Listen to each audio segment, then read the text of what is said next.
Hey everybody, we're going to be taking notes from the 7th grade Common Core lessons 4.1 through 4.3. Today's topic is writing, graphing, and solving inequalities. An inequality is a mathematical sentence that compares quantities of using less than, greater than, less than or equal, or greater than or equal symbols. What I've gone ahead and green outlined here are symbols and graphing that go along with the less than, greater than, less than or equal, and greater than or equal symbols. So if I have a less than symbol, I indicate that using the graph with an open circle and I'm shading to the left. A greater than symbol is an open circle shaded to the right.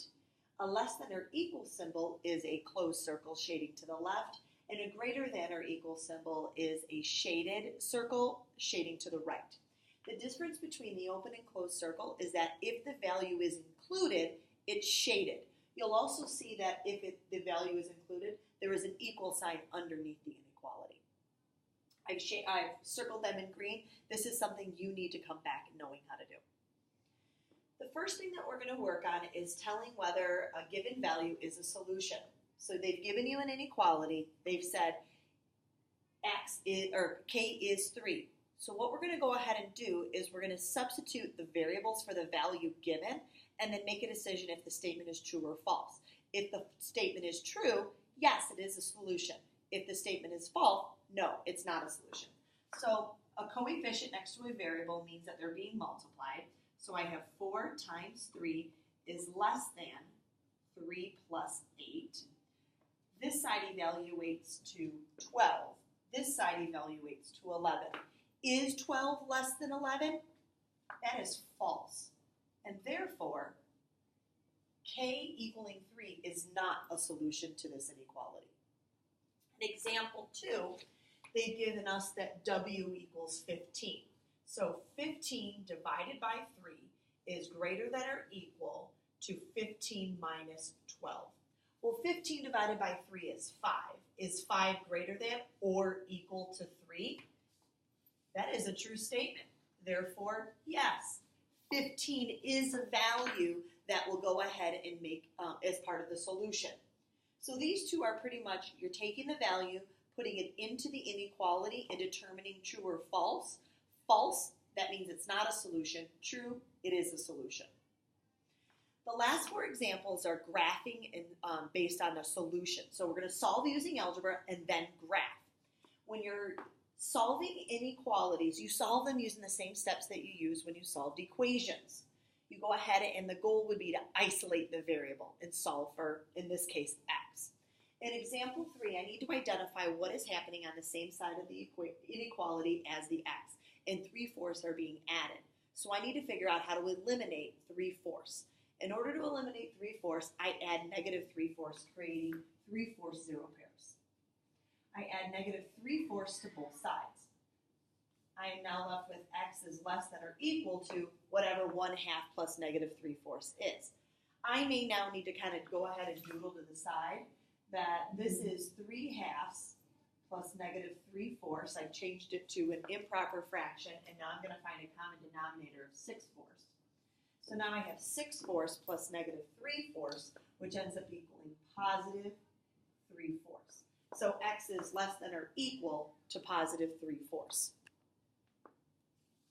In example 4, I go ahead and have to also isolate the variable to solve for, in this case actually it's y.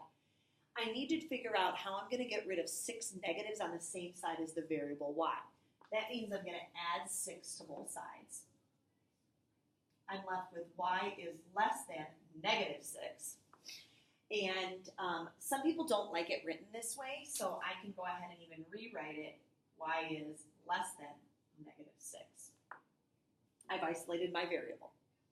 In example 5, x is being divided by negative 3. So I need to go ahead and figure out how to get rid of dividing by negative 3.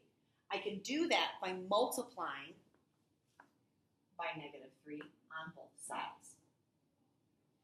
I now have x is less than negative 12. Oh, and greater than. X is less than or equal to negative 12. In example 6, there is I didn't do that. I forgot about the red flag in example 5. Because I multiplied or divided by a negative, what happens to my inequality? It flips. this causes a red flag. So this is the one thing, I thought I mentioned this before. This is the one thing when you're solving inequalities you have to remember. And I don't have a red marker, so this is would be considered a red flag. Anytime you multiply or divide by a negative, you have to flip the inequality because a negative and a negative, when multiplied, ends up equaling a positive. It ends up doing the opposite. So I want you to write yourself a note right here. Multiply or divide by a negative in an inequality. Quality changes the inequality direction. So rather than it having be a less than or equal than symbol, it becomes a greater than or equal than symbol. Now, the important thing to remember is you're just not switching anytime there's a negative in there. You're switching when you're multiplying or dividing by a negative. So if we were to pretend that that's a 3, we wouldn't switch it. If we were to pretend that that's a -4 and a 3, we still wouldn't switch it. We're only switching it because we're physically multiplying the other side by a -3. All right, let's look at the example 6. I am going ahead and identifying that -1/2 is being multiplied by x. I now know that I need to divide by -1/2. But you got to remember, when you divide by fractions, you really multiply by the reciprocal. So I am multiplying by -2. Oh, did I just multiply by a negative? So that would be considered a red flag. And when that red flag happens, I now know that it's no longer a less than symbol, it's a greater than symbol. So this side has 10 is greater than x.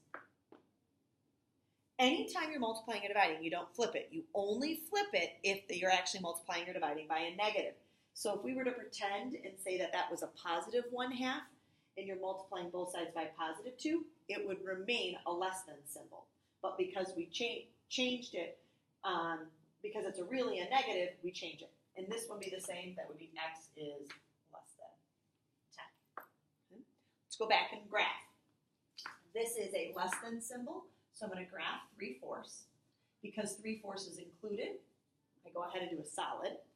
I shade to the left, indicating that it's less than. Y is less than -6. I graph -6 with an open circle because -6 is not included in the answer. And I shade to the left, indicating it is less than. In example 5, I graph -12. It is a closed circle because it is also equaling -12. I'm shading to the right because it's talking about greater. In example 6, I'm graphing 10. It is an open circle because it does not include 10, and I'm shading to the left because it is less than. So, within our notes, you need to know the symbols and if it's open or closed in which direction. You also need to be able to go ahead and tell whether a value is a solution to an inequality. And you do that by substituting the value for the variable and determining if it's true or false. True means yes, it's the solution. False means no, it's not. When using algebra to graph and solve for inequalities, you have to do the same steps that you did with graphing equations. The only difference is when you're multiplying or dividing by a negative, that direction of the inequality switches. Open circles are for those that are greater or equal. Closed circles are for when they're included in the answer. And then the less than symbols move to the left and greater than symbols move to the right. Please make sure that you've copied down everything that I've copied down. You've either stopped throughout the video, watched or wrote or watched. Thanks, guys. Have a good one.